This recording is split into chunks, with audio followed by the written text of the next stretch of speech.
Peoples party की हुकूमत से नाराजगी मजीद बढ़ गई। सेंट्रल एग्जीक्यूटिव कमेटी ने नून लीग के साथ मुज़ाकरात के लिए कायम तमाम कमेटियां तहलील कर दी। जरा के मुताबिक पावर शेयरिंग फार्मूले पर मुज़ाकरात का इख्तियार सदर ममलिकत आसिफ जरदारी को दे दिया। सदर ममलिकत वज़ीर आज़म से बराह रास्त बात करेंगे। बिलावल भुट्टो की ज़ेर सदारत इजलास में अरकान ने नून लीग की सर्द मोहरी पर तहफ़्फ़ुज़ात सामने रखे। पीपल्स पार्टी की कमेटी ने शुरका को ब्रीफिंग दी कि हुकूमती कमेटी से मुज़ाकरात बिला नतीजा रहे।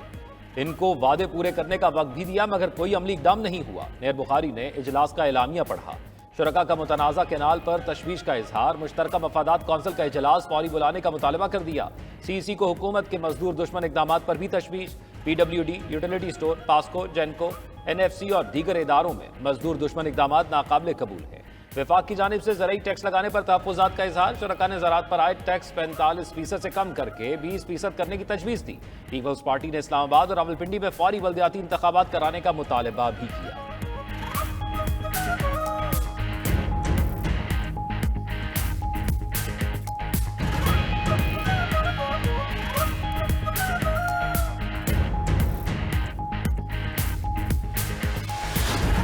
जहाँ तक 26th अमेंडमेंट की रोल बैक की बात है, वो तो सिर्फ इस इदारे के पास इख्तियार है, तो ना हम मानेंगे, ना मुल्क मानेंगे, ना कोई और मानेंगे कि किसी और इदारा आइन को रोल बैक करे या अंडरमाइन करे। सुप्रीम कोर्ट की बेंच हो या वो कॉन्स्टिट्यूशनल बेंच हो, उनको आइन को मानना पड़ेगा। 26वीं आईनी तरमीम पार्लियामान के सिवा कोई और इदारा खत्म नहीं कर सकता। बेंच आईनी हो या सुप्रीम कोर्ट का, आईनो कानून को मानना होगा। Chairman Peoples Party Bilawal Bhutto की सहाफियों से गुफ्तगू। कहा कि सुप्रीम कोर्ट का माहौल अफसोसनाक है। चीफ जस्टिस के रास्ते में मुश्किलात नहीं, आसानियां पैदा करनी चाहिए। चेयरमैन पीपल्स पार्टी ने पीका तरमीमी एक्ट में अपनी तजावीज शामिल होने का भी बता दिया। कहा कि पीपल्स पार्टी की तरामीम के बायस ये एक्ट पिछले कानून से बेहतर है। हुकूमत को ये तजवीज़ भी दी थी कि मामले पर इलेक्ट्रॉनिक और डिजिटल मीडिया के नुमाइंदों से भी मुशावरत होनी चाहिए। सहाफ़ी के सवाल के जवाब पर बिलावल भुट्टो ने कहा कि काबीना का हिस्सा नहीं बन रहे। इंशाअल्लाह वज़ीर आज़म शहबाज शरीफ मुद्दत पूरी करेंगे। बिलावल ने मजीद कहा वो अमरीकी सदर ट्रंप की दावत पर नाश्ते में शिरकत करूंगा। ये सिलसिला वालिदा के दौर से चलता आ रहा है।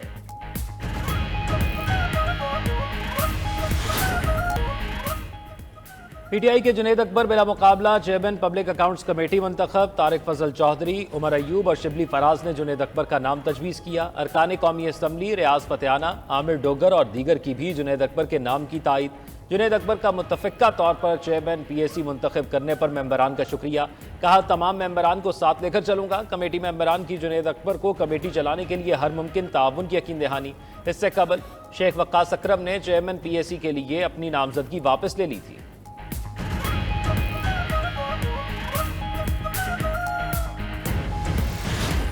हमने ख़त्म नहीं किए। जब एक तरफ से ख़त्म हो गए हैं तो हम किससे बात करें?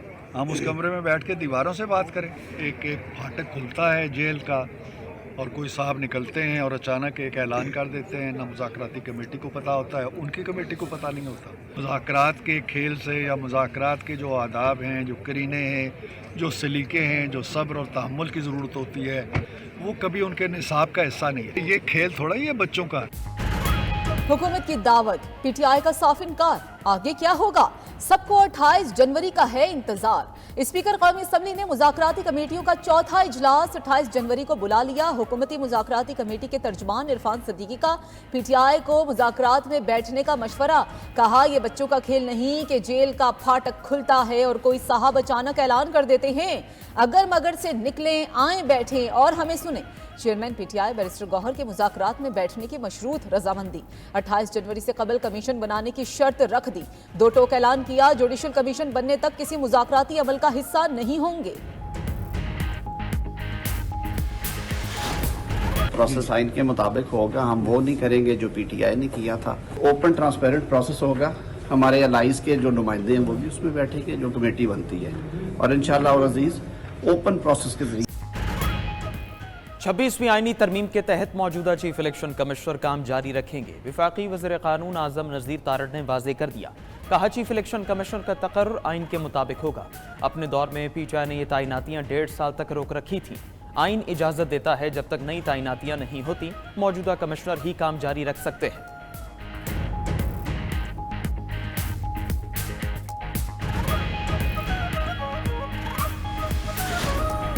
wish to move that bill further to amend the Prevention of Electronic Crimes Act 2016, the Prevention of Electronic Crime Amendment Bill 2025, as passed by National Assembly, be taken into consideration at once.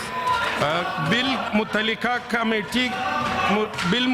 Committee के हवाले किया जाता है और committee को हिदायत की जाती है कि 3 रोज के अंदर कमेटी अपनी रिपोर्ट ऐवान में पेश करे। कौमी असम्बली के बाद सेनेट का हंगामा खेज इजलास। स्पीकर तरमीमी बिल 2024 सेनेट में भी पेश। वजीर कानून ने ऐवान में बिल पेश कर दिया। पीटीआई के सेनेटर्स का शदीद एहतजाज, नारेबाजी करते रहे। सहाफियों ने भी प्रेस गैलरी से वॉकआउट किया। डिप्टी चेयरमैन को इजलास पीर तक मुलतवी करना पड़ गया। इससे कबल पार्लियामेंट के मुश्तरका इजलास में कई बिलों की मंजूरी दे दी गई।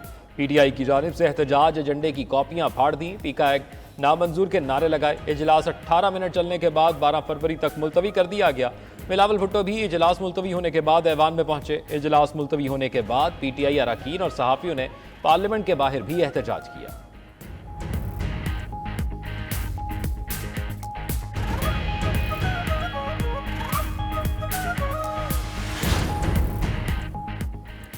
हुकूमत का मलिक रियाज को यूएई से पाकिस्तान लाने का फैसला। वजीर दिफा ख्वाजा आसिफ कहते हैं कि फैसला हो गया, हुकूमत अब मलिक रियाज पर हाथ डालेगी। मलिक रियाज पर पाकिस्तान में मुकदमात चलाए जाएंगे। उन्होंने गरीब लोगों की जमीनों पर कब्जा किया हुआ है। ये गलत फहमी नहीं होनी चाहिए कि उन्हें किसी किस्म का रिलीफ मिलेगा। इदारों में दोगलापन किसी सूरत नहीं होना चाहिए। आज़ादी सहाफत का मतलब एक सतून को मजबूत करना है। खैबर पख्तूनख्वा हुकूमत का निगरान दौर में भर्ती सरकारी मुलाजमीन को फारिग करने का फैसला। केपी असम्बली में बिल पेश कर दिया। मतन में कहा गया कि निगरान हुकूमत के दौरान गैर कानूनी तौर पर भर्तियां की गईं। तमाम भर्ती अफराद को निकाला जाए। सूबे में ज़रई इनकम टैक्स के नफाज का बिल भी असम्बली में पेश। 50 एकड़ से जायद ज़ेरे काश्त या 100 एकड़ से जायद गैर काश्त अराजी पर सालाना ज़रई टैक्स आयद होगा। 15 करोड़ रुपए सालाना से जायद ज़रई आमदन पर सुपर टैक्स लगाने की तजवीज़ आ गई। Khyber Pakhtunkhwa regulatory force bill 2025 भी आ गया।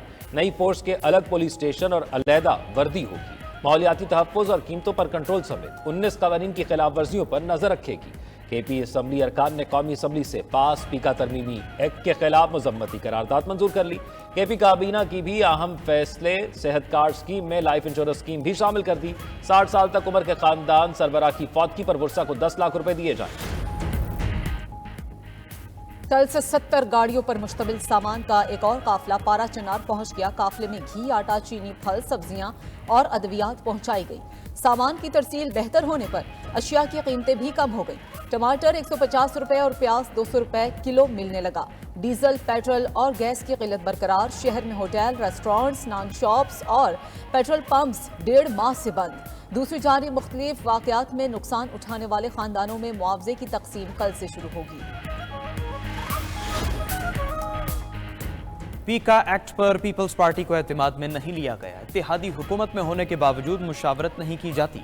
गवर्नर पंजाब सरदार सलीम हैदर का कहना है, बड़े बड़े फैसले और मंसूबे शुरू किए जाते हैं, बताना पसंद नहीं किया जाता। सियासत में मुज़ाकरात के दरवाजे खुले रहने चाहिए। गवर्नर पंजाब से पहलवानी से वाबस्ता खिलाड़ियों ने मुलाकात की। सलीम हैदर खान ने कहा, तालीमी इदारों में मार धाड़ की सियासत नहीं, खेलों को फरोग़ देना होगा।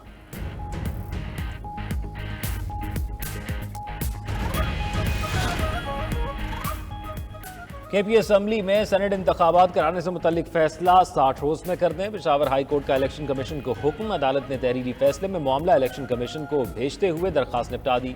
हुक्मनामे में कहा कि special secretary law election commission ने इलेक्शन ना कराने की कोई तसल्ली बख्श वजह नहीं बताई। इलेक्शन कमीशन कानून के मुताबिक 60 दिन में फैसला करे। खैबर पख्तूनख्वा की जेलों में गुंजाइश से ज्यादा कैदियों पर हाई कोर्ट का चीफ सेक्रेटरी और IG को मुरासला। हाई प्रोफाइल कैदियों को दूसरे सूबे मुंतकिल करने की हिदायत कर दी।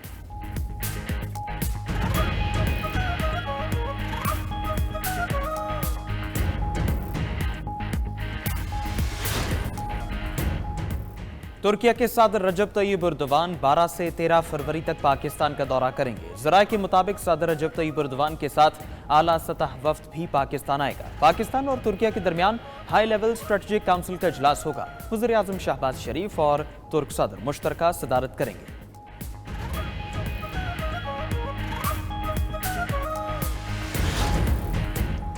जापान के मरकजी बैंक ने शरह सूद 0.25 से बढ़ाकर 0.5% कर दी। शरह सूद 17 साल के बुलंद तरीन सतह पर पहुंच गई। खबर एजेंसी के मुताबिक शरह सूद में इजाफे का मकसद महंगाई पर काबू पाना और मुस्तकबिल में मौशी तरक्की के लिए गुंजाइश पैदा करना है।